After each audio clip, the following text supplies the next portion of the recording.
សួស្តីបងប្អូនទាំងអស់គ្នាអរគុណជាច្រើនដែលបានចូលមក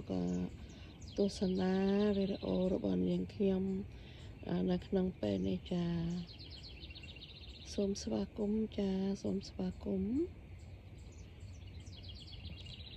ចានេះគឺជាសួនច្បាររបស់នាងខ្ញុំចា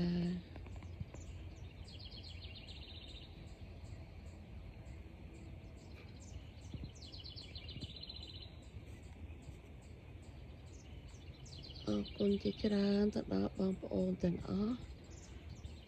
ដែលតែងតែត្រឹមត្រូវវីដេអូរបស់នាងខ្ញុំចា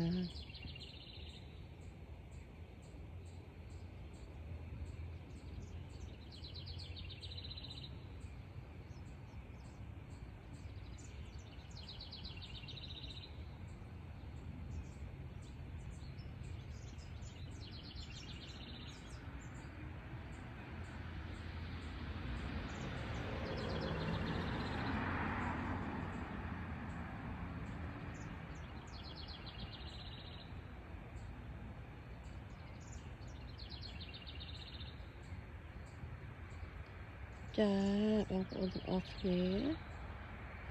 ក្នុងថ្ងៃនេះវីដេអូរបស់នាងខ្ញុំមានតែត្រឹមហ្នឹងទេខ្ញុំសង្ឃឹមថានឹងជួបបងប្អូនតាមរយៈវីដេអូផ្សេងទៀតណាចា